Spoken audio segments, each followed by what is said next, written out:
funny, she's smart, she craves chocolate every day, and she is the Greek goddess of comedy. Here is your host, Ellen Karis. Hello, everybody, and welcome to Karis's Comedy Corner. My name is Ellen Karis, and you are listening to the guest edition of Karis's Comedy Corner, where I have a guest. I know I always say we have a special guest. I'm excited, and I am, but this one is extra special to the 10th power, and you'll find out why in a second, but we are going to do our ads. We always have to thank our sponsors. Our first sponsor is Baywalk Marketing. Go to their website, baywalk.net, for all of your advertising and marketing needs. They can help you with any kind of a flyer. They can help you with your demographics of your business and help you analyze that. And they're also experts in the Greek community. Go to their website, hollywoodgreeks.com, to find out where all your Greek entertainment is, and hellenicfestivals.org to find out where there is a Greek festival near you. Also, our other sponsor is Select Flex. What is it? It's an orthotic. What's an orthotic? It's also called an insert, and you put it in your shoe. Why do you need it? Because you need it for your entire body. Everything starts with the feet and works its way up: your knees, your hips, your shins, your back, and my guest is shaking her head because she knows all about that. It is, when I tell you, the best invention since suitcase on wheels, because in the arch, there is an adjustability where you can adjust the arch to firm, or extra firm, depending on what your needs are. I have these in all of my sneakers, flat shoes, Uggs, work boots, any activity, walking, exercising, these are the best. Go to their website, selectflex.com, selectflex.com. There's a 30-second video. And for Karis Comedy Corner listeners, there is a 25% discount if you put in the code FAMILY25, FAMILY 25, because you, my listeners, I feel are my family, except I don't fight with you as much. So go to their website, selectflex.com. And my guest, who is one of my best friends, knows exactly what I'm talking about. I'm very excited that she's on the show. Although I wish we had, we're gonna talk about what's been going on with her. I wish it was a little bit more on the positive side, but we talked online, and I wanted to help her out because she's been going through some very hard times in taking care of her parents. So without further ado, please welcome my friend, who is an extraordinary comic, was a dancer for many years, and she is an actress. She's an amazing human being, one of the most compassionate people I've ever met in my entire life, and I absolutely mean that from the bottom of my heart. My friend, Lori Sommer. Oh God, why'd you start with me crying? Crying. Like before we even logged in, I was like, oh Lori, hold it together. But just right off the top. And my first real friend in comedy. Yeah. I say this anytime we're on a show or anything together, I will always remember your kindness. And we were at the Duplex. It was like the late 90s. And an open mic, a woman by the name of Poppy, R.I.P. God rest her soul. And she had a great Wednesday night. It was like, those were the days. Like, these are the old days that we're going to talk about. And I remember you were there and you smiled and we started talking. And I remember you said to me, I work at Stand Up New York, and anytime you want to come down, please do. And for a comic, especially somebody new in New York, I was so inviting, and you were just always nice to me. And it's funny because we hung out and we're both petite and we're both brunette. So people thought, we had this, we were almost related, and, like comedy sisters. So, well, absolutely. Comedy sisters, soul sisters, I definitely believe. And you're the natural brunette. I'm actually naturally blonde, although I can't speak for you, but now I am naturally gray. And so I decided, I'm doing like the reverse. Everyone usually has the dark roots and then the light. So I'm slowly doing it, going back to blonde, because I'm tired of the dark hair with the glistening, sparkling grays coming through. Well, you're lucky because you've got those beautiful blue eyes. So you could do both. I could never be blonde ever. So, if the Kardashians can, then you know what I mean? Like, just don't never say never, Karis. You know what I mean? We have to golden girl it up. Yeah. Well, yeah. Yes. That is common. Because you can't stay dark. Like that's worse. If you know, as we get older, you can't keep the dark hair. You're going to have to drift lighter. So maybe think about going, you know, like Cyndi Lauper it. You know what I mean? Do a little pink and blue or something. Oh God. Get creative. You know, there's a lot of maintenance, folks. Okay. So there's a lot of potions and creams that go on at night. There's lots of things. And crying. As much as you want to think that natural tears are good for wrinkles, they're not. It's not. You need the potions and the lotions, and you need those orthotics. Oh my God, those sound amazing. They're fantastic. After what you will say, I was a dancer, and yes, I strongly believe that everything is at our foundation and how we walk. Because whenever you have any kind of ailment, you'll always compromise, and you'll hurt something a different way, or you'll have an adverse effect because of how you're now positioning your body. So having that really good foundation is important. So definitely, and for the holidays, people. Good stocking stuffers. Let me say this about you and your back. So for people that don't know, you had gotten injured on the job. Wearing the big mandatory heels and, Could we tell them what the job was? Yes, so they don't please. think like, what is the job? What kind of dancer? She fell off the pole. She fell. She was dancing with two 13-year-olds at a bar mitzvah. Like that was the job. I was a party motivational dancer at entertainment parties. In addition, like I did that when I wasn't touring or working with artists and doing music videos and things like that.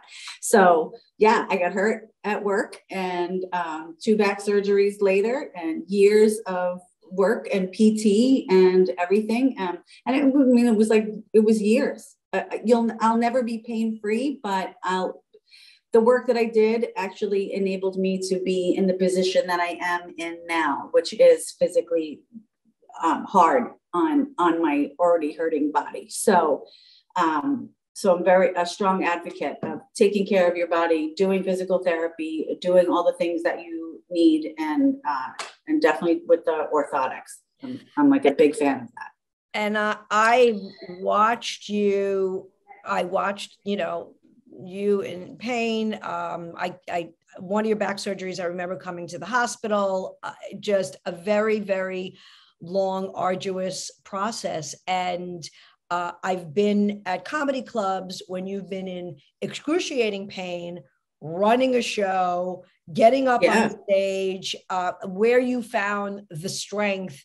I will always be in awe of, which is, to me, you don't surprise me in what you do, even though I'm sure you have your moments where you're like, I can't anymore. But if anybody can, it's you.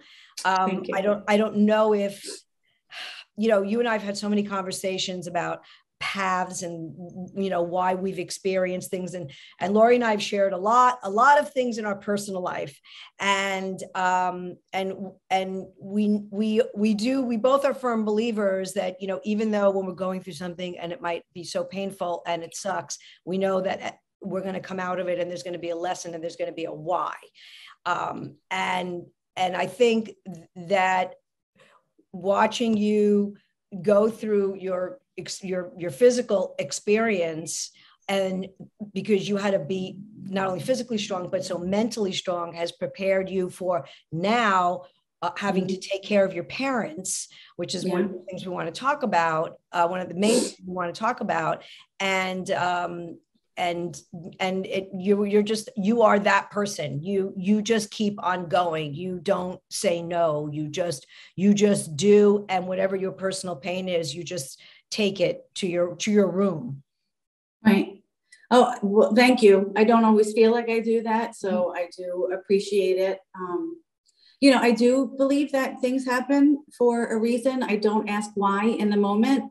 Like you said, you find the why out afterwards, and it's just facing it head on. Strength, courage gives you wisdom as you maneuver through it. I had to deal with a lot of hospitals and surgeries and all of that other kind of stuff, and conditioning of my body and everything. And now all of these years later, I'm put in, going back to, I think 2015 actually is when I first started in the caregiving path with my mom, helping my dad. Since then, they're both in need. And, but it just prepared me to be able to deal with them in the hospitals and with all of their doctor's appointments and dealing with pretty much managing their healthcare and their needs and their life and having to step up and do that role. And I love it. Of course, it's not easy every day, but there's times that I'm screaming and crying and I just want to run away. And I want an opportunity to be Lori. You and I we met in comedy. Yes, I was a dancer before, and I have been in comedy since we actually met, I think, in either 2000 or 2001, because I started comedy in 2000. Right. Yeah, I don't So know. July 2000 is when I started,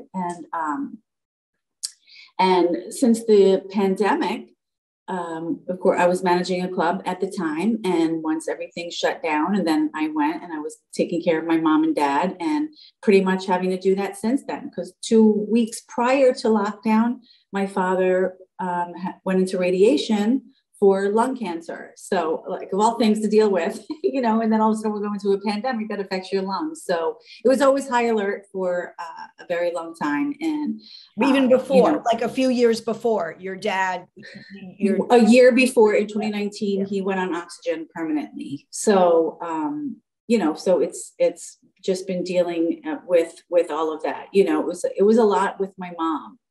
And he was the other person, like we both took care of my mom. I would do the bulk of everything, but he was there the day to day when I would go and work or, have some semblance of a life or perform or whatever.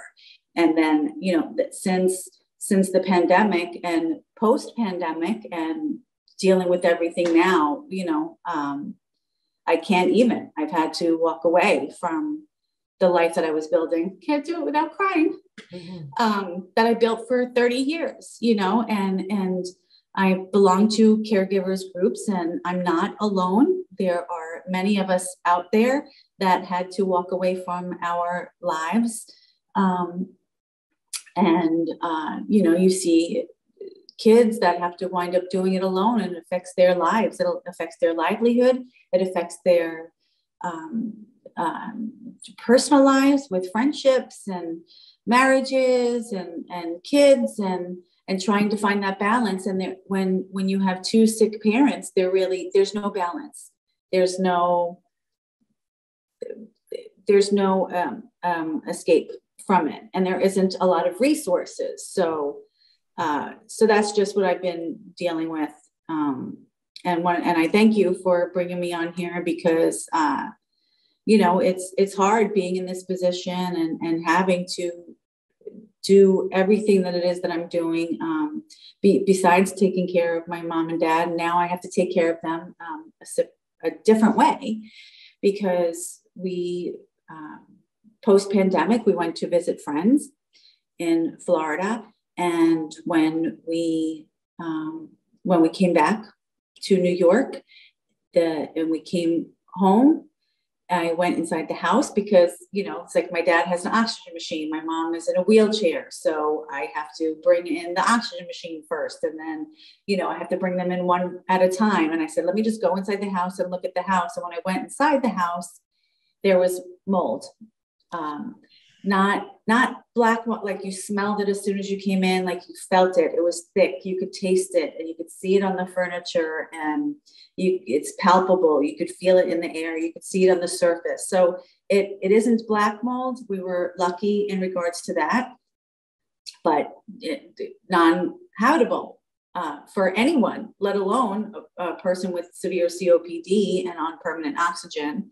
And, so I went outside to the car and I told them, meanwhile, we had just driven for 10 plus hours, 11 hours, actually, if we get home. All we wanted to do was eat. And then I think watch 90 Day Fiance. Like that was our big plans. Like that's the plan for the night. And I went inside, I saw the house, and I came back outside and I said, we can't stay here. There's mold. And of course, wanting to see it for themselves, which I understood, I brought them inside and they saw it for themselves. And then we left and got something to eat and went to stay in a hotel. That was one other hotel ago. Now we're in a new hotel. And the day after we got back, my father started exhibiting symptoms like COVID. And within 2 days, we were told that he does have COVID. And that night, we almost lost him. And we didn't know what happened. So I knew that I knew something, because I'm constantly checking his oxygen, and thankfully I have all of the machines and I'm already privy to it because I've already been doing it. And once I saw that his oxygen was low and his heart rate was high, and I said, let's go, we're going to get tested. And we went to his primary care. And once it came back positive, he said, I'm going to send you to the hospital. You're going to get the monoclonal antibody treatment. So we went straight to a hospital to get that done. And the whole thing takes 3 hours. Of course, we had to wait in the ER, so it took longer for him to even get in to start it. But once they start, it's 3 hours. And he called us when it was done, and he said, they're going to bring me out. You can come pick me up. And my mom and I went to the back of the hospital, and he never came out. 20 minutes, 25 minutes, 30 minutes. We get a phone call from the hospital saying that they were going to keep him, that we couldn't speak to him right at that moment, but they were going to keep him. So they said, call back in 15 minutes. And we tried calling back in 15 minutes and we couldn't get anybody. And we get back to the hotel, and literally we weren't in the hotel 2 minutes, and the phone rang again. And that's when they told us that they put him on a BiPAP machine.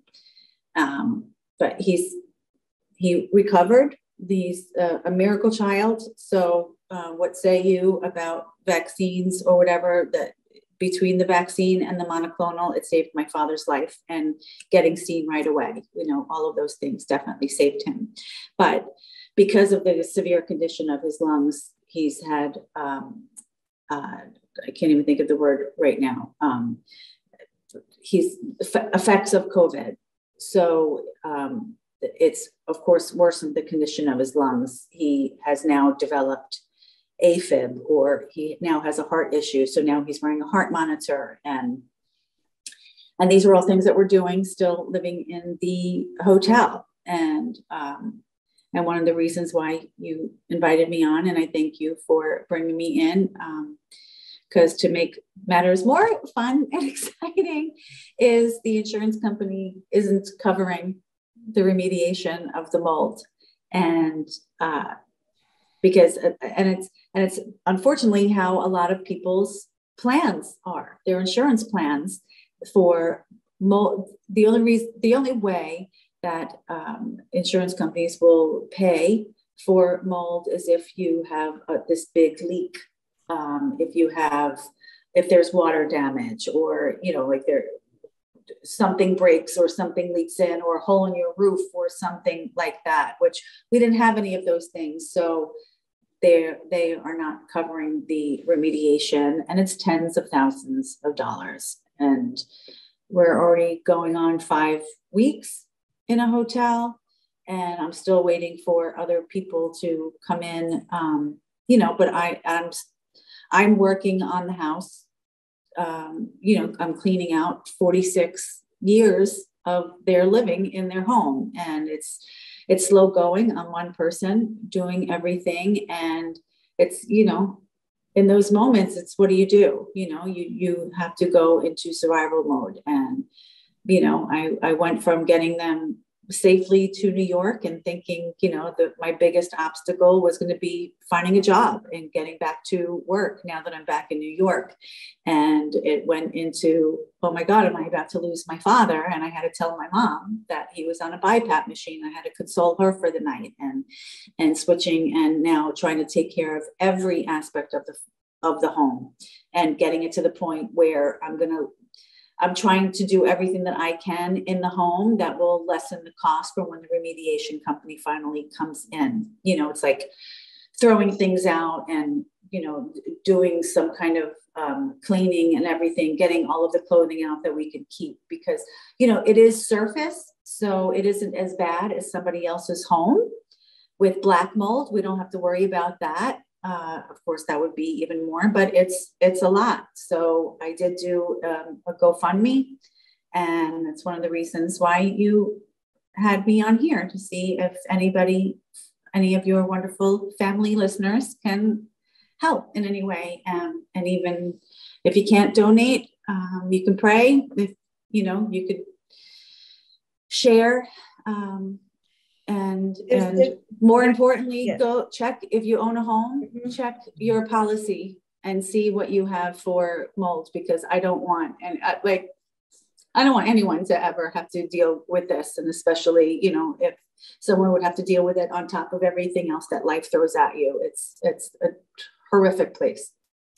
See, so what you just said is an example of Lori, the Lori that I know and love, and I'm in awe of, that she went through her story.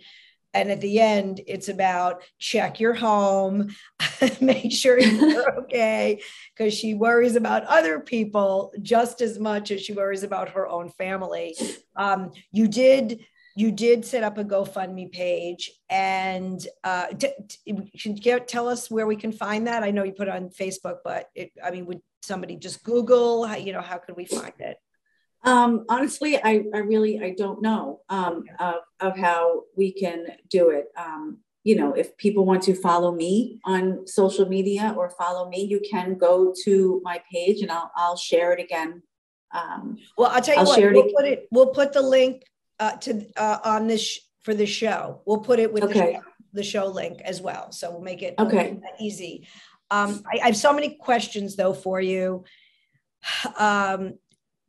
So this is not to betray any family secrets or whatnot, but you have family, but for the most part, you're on your own with this. Yeah. And then again, this isn't to put anybody down. Not everybody steps up to the plate, whether for whatever the reason, they're not capable, they can't deal with it, whatever the situation is. I've seen so many different things go on. Everybody deals with this differently. Usually every family has one caretaker. It's never like 10. There's usually really just, even if it's a big family, there's only really one person that will ever step up to the plate. Yeah, that's actually very common. That's one of the things in the caregivers group that I'm in, that it's very common. And, I don't mean to cut you off, but people, they have their own lives, and that kind of life isn't for everybody, and it's that becomes its own battle. You know what I mean? Where you try, it's like, okay, well, now I gotta maneuver regardless. It's like, it doesn't mean that what do? You still have to keep pushing forward, I've had people say that, I had a friend that was going to help, and then just got a message, that they had to cancel on the help, and it's like, I get so excited that like, oh, I'm going to have another physical body there with me. And then all of a sudden it's like, okay, what do? You just keep on keeping on. What you hope you can get done in one day, now is going to take 3 or 4 days. You gave up your apartment in Manhattan, quite a while ago, to live with your parents, and now the place that you were going to live with them, it is not livable, and on top of all that, now you have to go through such expense to repair it.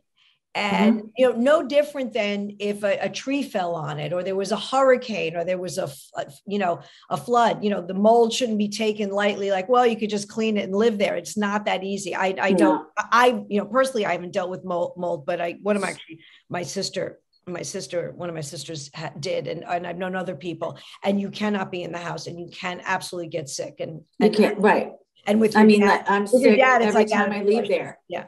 With your dad, it's out of the question. But all this to say too. But of course, he wants to help. He's the one, like, every day. He's Italian. I'll go there with you. Right. He's like, I'll go there with you and I'll help. I'm like, you can't even walk to the bathroom without your oxygen dropping down to 80. Like, what are you talking about? God bless you for wanting to be the one to help. That's actually that what you just said, though, just there's another just kind of side point. So you're obviously you're dealing with your parents physically. I mean, mentally, they're still aware of what's going on.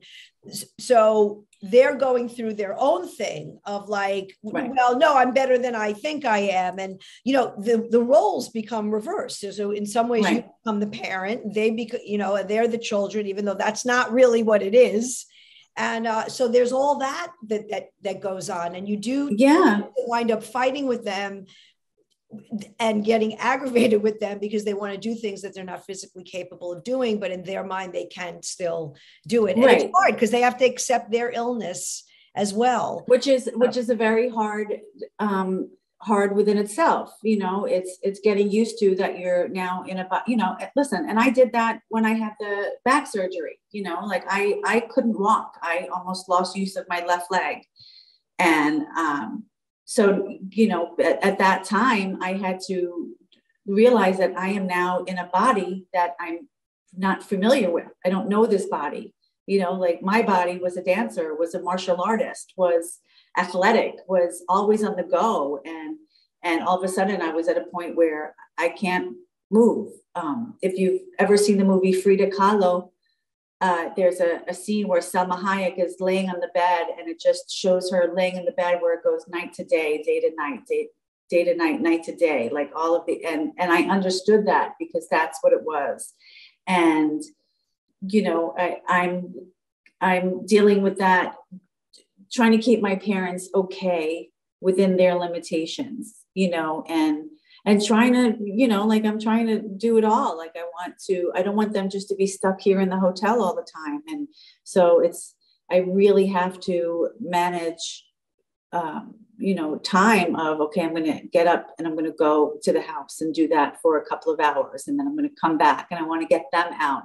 And now they have a doctor's appointment, or now they have to go do this kind of physical therapy, or, like in there. So it's and having to deal with everything else and all the setbacks and, all these different people coming in and trying and flying blind. I don't know. I'm not a homeowner. I like renting an apartment. I don't know how you owners of homes do it. Like, I would much rather, if my toilet breaks, someone has to come fix it, or I'm not paying rent. There's such power in that. It's not, when you're a homeowner, it's like, you got to fix it. Otherwise you don't have a toilet. You know what I mean? Like, it's very different. I'm all for renting and not having a pot to piss in at the end of the day. So from a financial perspective, because we're asking people to find it in their hearts, whatever it is. And again, I know Lori, she's a worker bee. This is a woman that, usually has a minimum of 3 jobs at a time. Jamaicans have nothing over Lori. Okay. This is true. I once had 2 full-time jobs and a social life. That's crazy. Yeah. So for people that are like, well, I don't understand. How come they didn't save money? How come they didn't? First of all, not everybody's got a big fat 401k. I mean, it just doesn't. Some people have lived their life from paycheck to paycheck. Maybe they have a little bit of savings. And that's it. And insurance is its own crazy, entity. And yet your parents are on, they're over 65. So of course there is the Medicare that everybody is entitled to, regardless of whatever your income level is, but that is never enough. I have a very big thing about at the very least, and you could talk about, everybody comes from a personal situation, but to me, I think our first and foremost obligation is to take care of the elderly, the people that have lived, have paid their taxes, have been part of the society, like in that ladder of priority. That to me is the priority. That's how the money should start from there. And then, and it's the opposite. And the end of the day, if there's something left for people from a war-torn country or whatever, so be it. Again, I'm not looking to throw everybody out, but we have to prioritize. And people like your parents that are American citizens, that have worked their entire life, that have paid taxes, that have paid FICA, that have paid into Medicare, should be taken care of. They're not asking for a penthouse in Sutton Place. They're just asking for basic health essentials. They are getting some care, but clearly you need a nurse, you need an aide, you need some other people around you, to assist. Maybe they need to be in an assisted living. I don't know, but I just want to make this one mention. I've had conversations with other people about their parents, and these are, people that are not wealthy by any means, but I'm just saying, like, it's not like they're on their last time. And I've heard how even the assistant livings are, $10,000 a month. I mean, just, it's ridiculous, right? Just crazy. So if anybody's wondering, like, well, how come she just can't stick them? No, you can't. It's not like that. It doesn't work that way. You think in theory until you get there and you find out that it doesn't work that way. And in many ways, you really are on your own, and nobody plans for these illnesses. And, it's your parents aren't in their 90s. I mean, they're in their 70s, right? They're still, and they've been ill for a while. And, you don't know what's going to hit you. So I think that asking other citizens for help, no one's forcing anybody, of course, but asking is totally fine. I think that that is something that we have to do until maybe, who knows, this system gets a little bit better at, again, taking care of people that have put in their time and have paid their dues and have paid their taxes. So and on time, like, they've been with their insurance company since the 60s.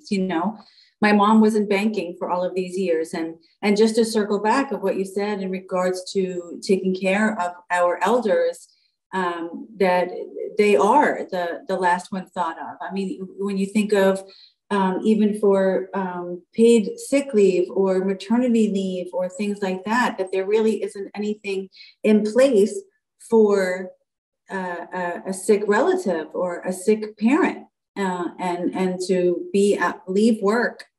I mean, like, I had a job that wouldn't give me what I deserved, whether it be promotion, title, more money, because I'm a caregiver. So I wasn't available for them 24/7. So they made it seem like the fact that I do take care of two other human beings, that was bad for business. And,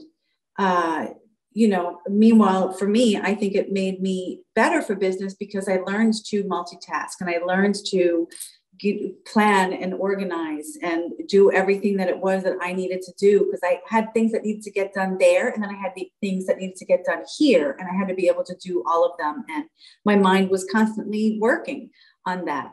When our parents and aunts and uncles and grandparents get older, now they're on a fixed income. So yes, maybe they were living paycheck to paycheck. Maybe they had an injury at work, and, you think you get this windfall of money, or like, I don't know where they, like when someone's blue collar or just a regular working person, middle class, that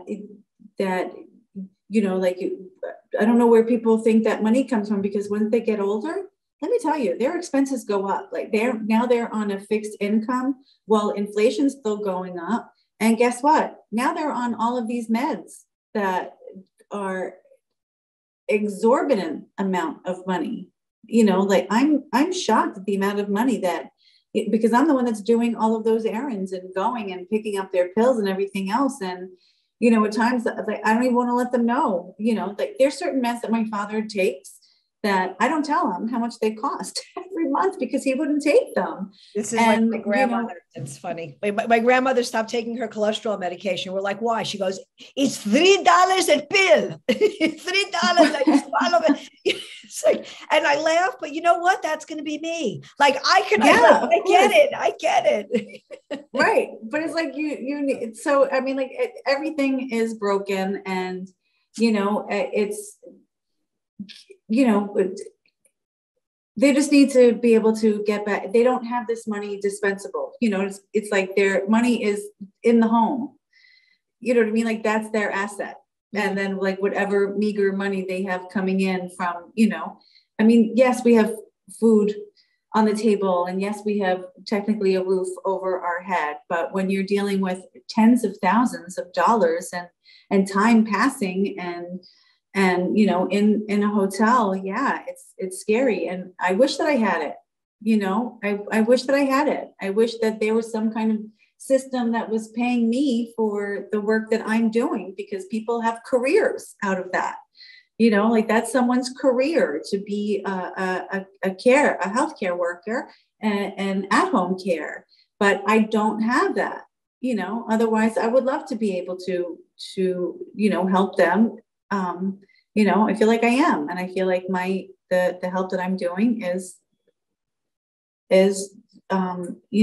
priceless in that regard. So I did do the desperate times call for desperate measures, and like I sat on that for a little bit, and I spoke to a mutual friend of ours of what they thought that I should do, and they said just do it. Like if even if you get a little bit, if it helps a little bit, and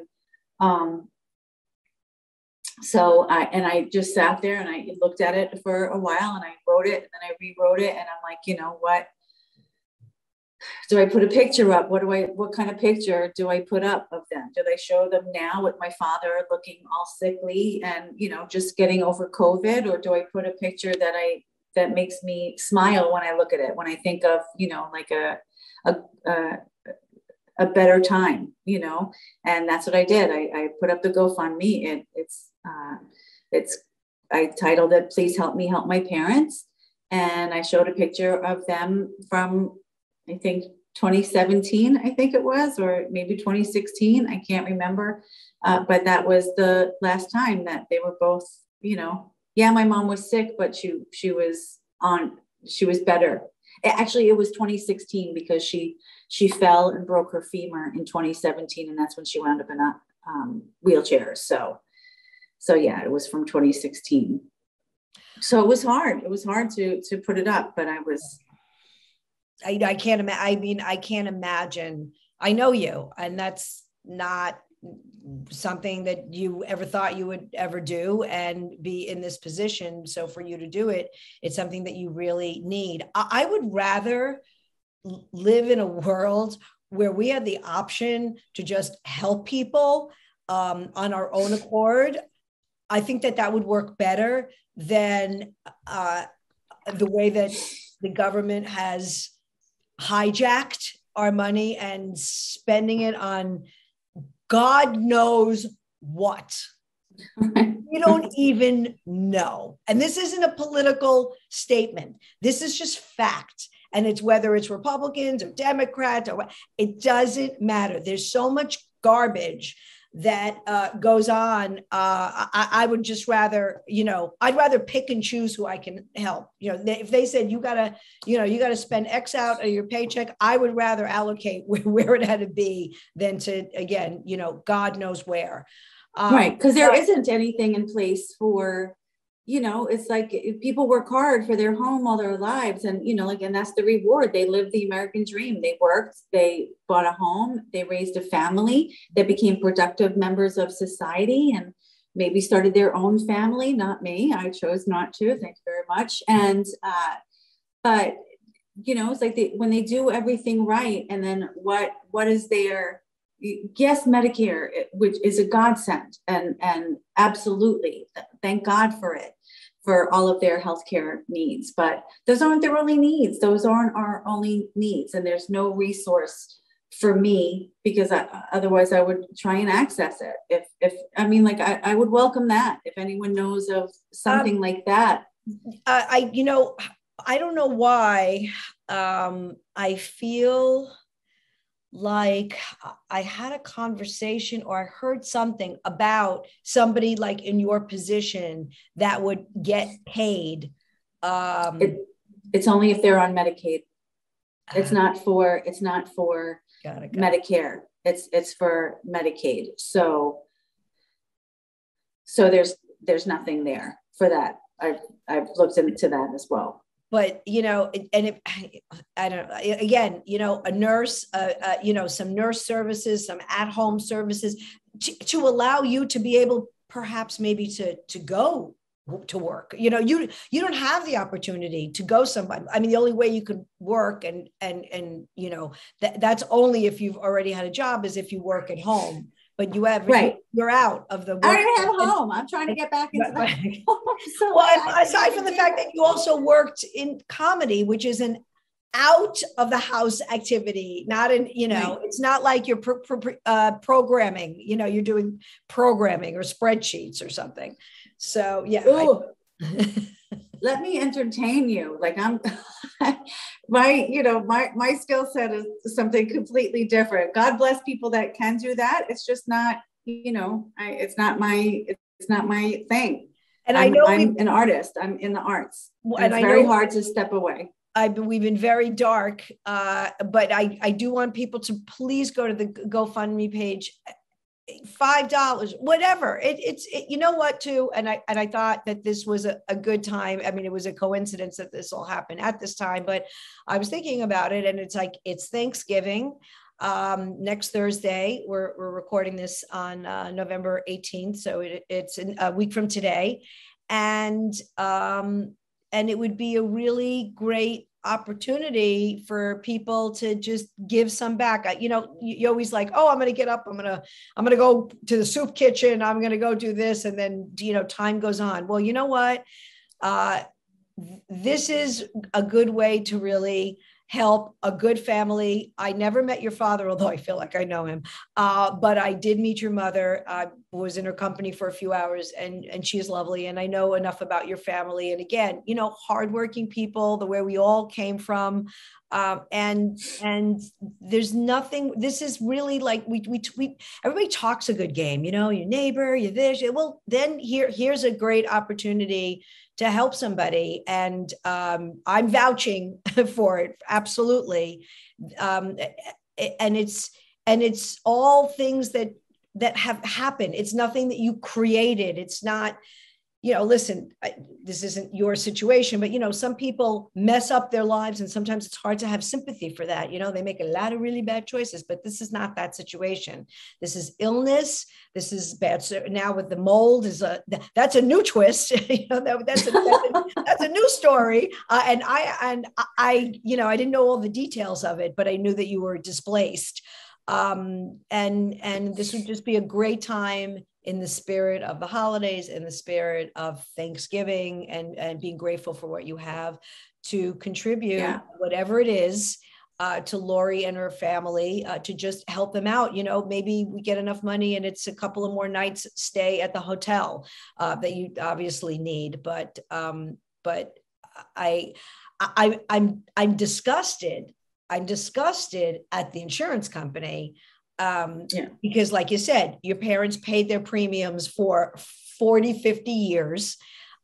This is everything is through that insurance company, cars, homeowners, like just nothing, everything. Nothing. I just like, that blows my mind. What does it have to take to get some, again, you're just looking to be made whole. No one's looking to profit.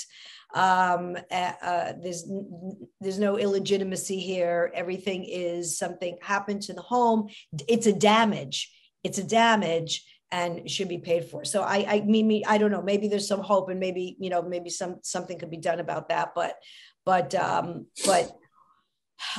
your parents, I will pray for them. And I'm so sorry your dad just went through this. Although again, he is a fighter, and your love for them and what you've done for them can never be. There's no medicine that'll ever measure that.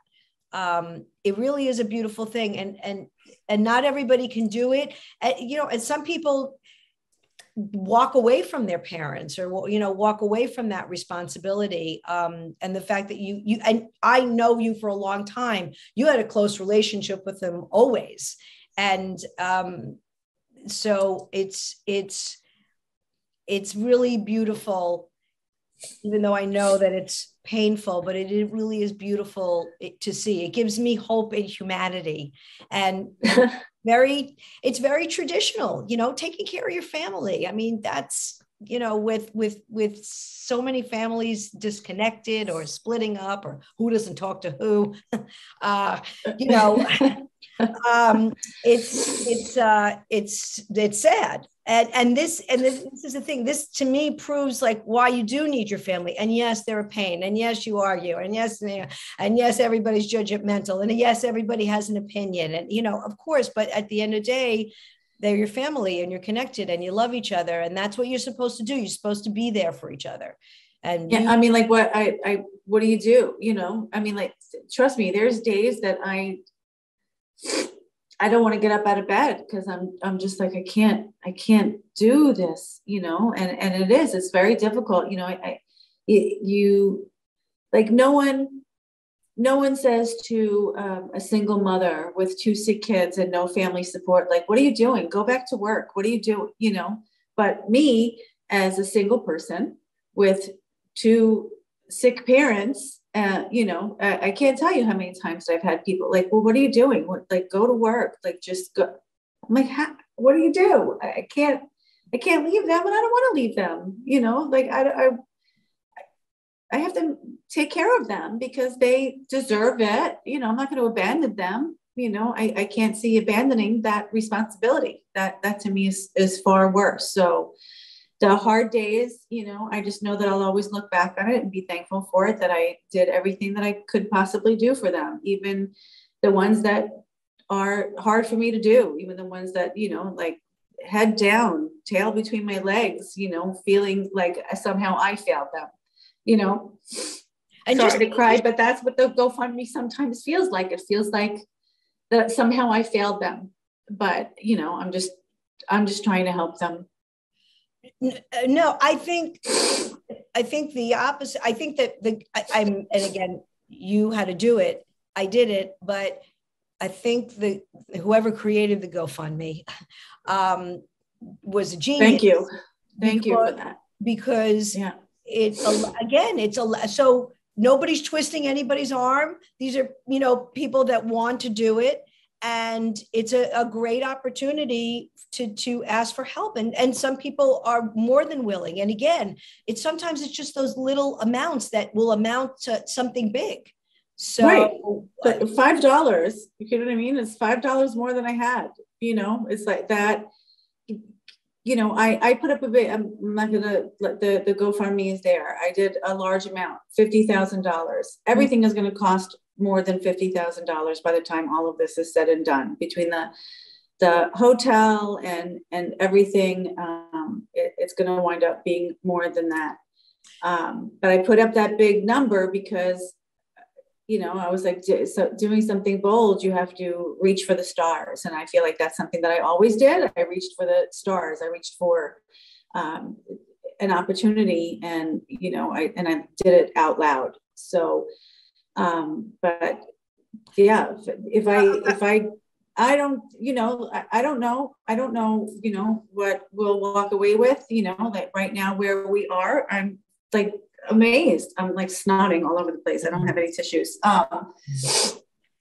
Like I never thought that I would, get as much as we already received so far, and like my father, he's so adorable. Like he wants to look at it, and he just wants to see all of they're just so cute. They just want to see everyone's name. And so he'll say prayers for everybody. I've done posts when my dad was in the hospital and everything. And I put up posts for people to pray. And, you know, like my mother wanted to look through the whole thing, and she looked through the whole thing. She had read every single comment. Every single person that responded to the post. She just wanted to see their name so she could say their name.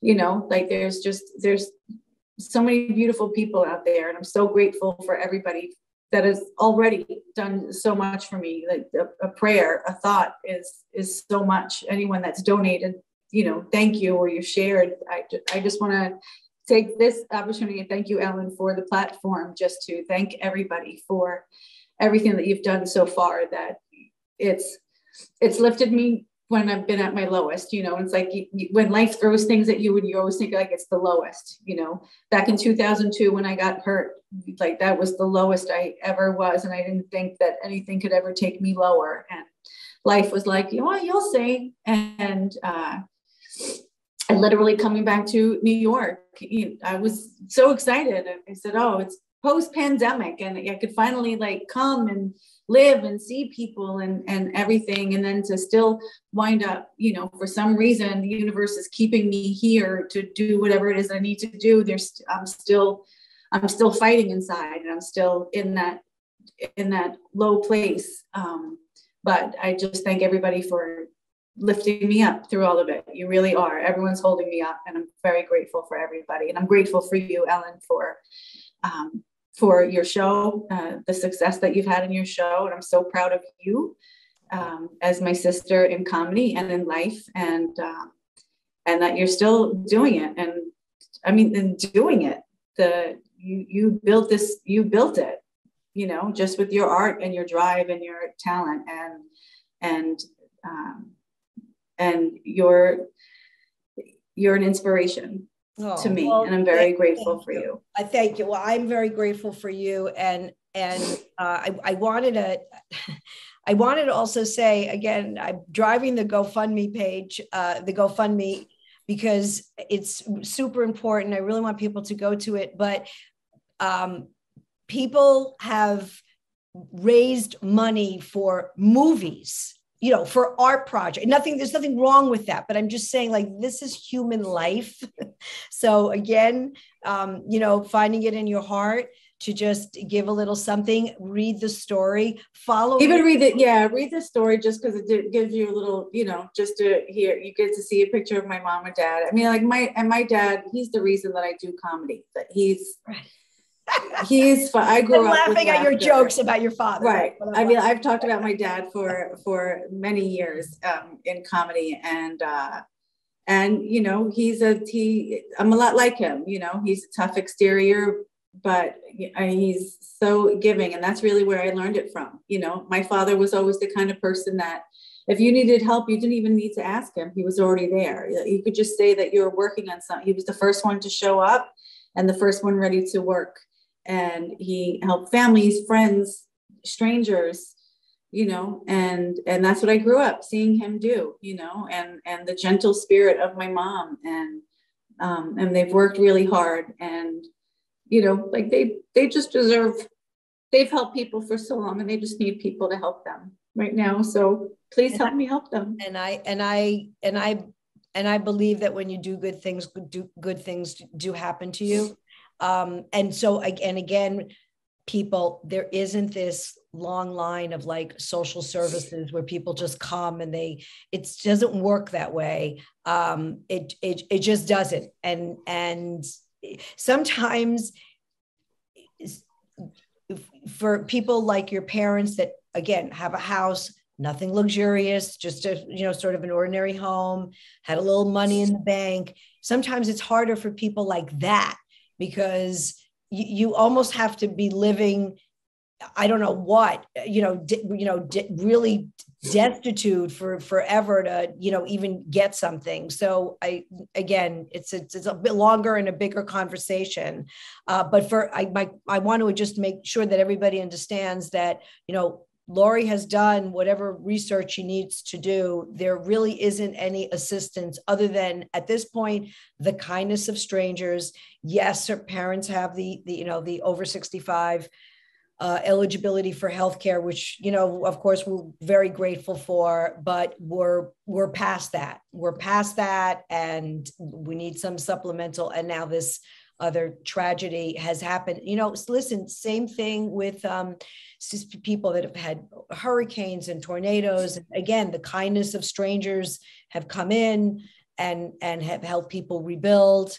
Was your dad in the service at all? Was your dad? He wasn't. He actually, he did go into the service. He signed up for the Navy, and he got an honorable discharge because he was sick when he went in. So he had an illness. So they discharged him. I don't even know if they would consider it honorable. I guess it's honorable discharge. Like, he didn't go AWOL or anything. Right. So, but he couldn't. But he went to sign up and wanted. Yes, he did sign up, and he went into boot camp, and then they had to let him go. Wow. So he tried. Right. he tried. My father's done it all. You know what I mean? Like, he's dabbled. He's a character, and I hope he's absolutely a character. I can't wait until we get the opportunity to be on stage and people get to hear about your dad, and we're past this, and we can help me get back on stage. What artists do is they take their pain and then they turn it into humor, and that's right. What we're we do. And another thing is, taking our experience and helping other people in it. You know what I mean? Like that. And that, to me, like, even through all of it, I've learned so much in regards to the home and dealing with things like that. And like meeting different people in all of these different walks of life. So it's through every bit of darkness, there's always blessings, and I always have to look for the blessings. And that's one thing, like, we're in the hotel right now. I'm in one of the meeting rooms because, of course, I became friendly with the people that are here in the hotel. And, my parents are upstairs. We're living in one room. And if you, as an adult, never lived with your mother and father in a single room dwelling, count your blessings, because it's not spring break. I'll tell you that, right? Oh my goodness. Sometimes I'm reminded, like, why did I leave when I did the way I did at the age of 23? It's clear, but now I can't run away the way I did at the age of 23. I am like snotting all over the place. I just want to appreciate anyone that is watched this, and I'm like smearing my snots all over the place. You look beautiful, and dress it up, honey. You got to dress it up. You look beautiful. Did you want to have your parents jump on, or it's up to you? Yeah, I'll go back upstairs and just let them say a quick hello to everybody. Okay. All right, here they are. So there's my mom. Hi, how are you? Oh my gosh. She can't hear. She can't hear me? Okay. Well, let me take, I don't know. Go ahead and talk. You look beautiful. You look beautiful. Oh.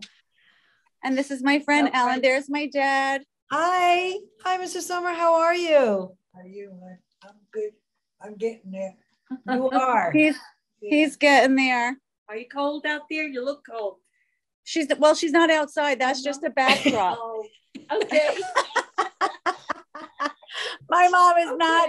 But she thinks you're right. She thinks it's light out still, and that you're sitting in the middle of Times Square. No, everybody does. And I have a vest on also. So it's actually, this is like what Times Square looks like, because there's like still nobody here, so I know they keep saying New York is back, but I'm not quite sure.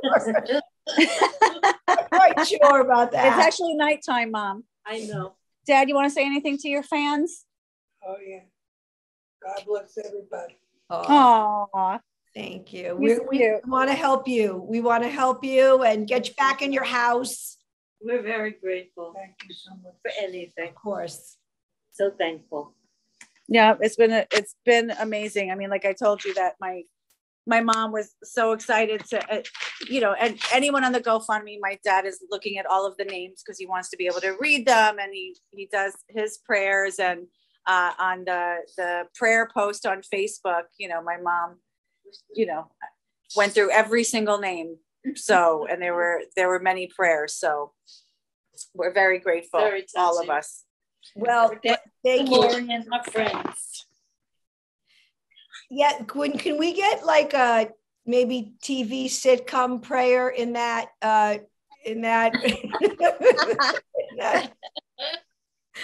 Can I request something? Right. Let's get a sitcom, or maybe that it's going to be some kind of like a different kind of Golden Girls, and it'll just be like all the caregivers living there with their parents. It'll just be like one flop house. That won't be fun. Right. So everyone gets one babysitter for the night. One babysitter has to take, and everybody else gets to go out. Oh, you want to show off your heart monitor, Dad? Right next to your chat too. That's not. Show them your chat. Show them some cleave, Dad. That's nice. Yeah. My father, my dad, he did tattoos for a little while. That was his midlife crisis, and he started doing tattoos on people, and he practiced on himself. So he gave himself 16 tattoos. He has that one's a gold chain with the Italian horn because he's a good Italian. And the rest of the tattoos are on the right side of his body because he's a lefty.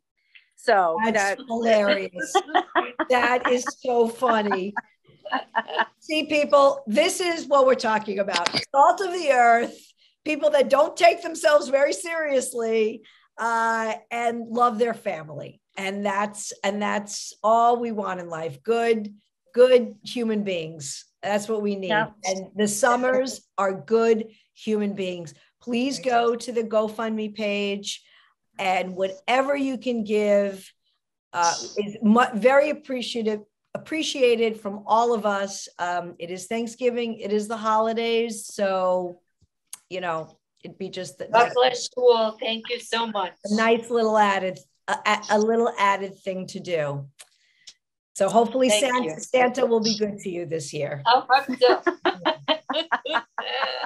And they'll be able to get rid of me because I'm sure they want to do that. That'll be their Christmas gift to themselves. Like, oh, Lori's finally going out. Let's send Lori away for a weekend. Yeah, let's send Lori away for a weekend. Yeah. A Viking cruise to Europe for 10 days. 10 days? How will we live without you? I know. See? Stuck, everybody.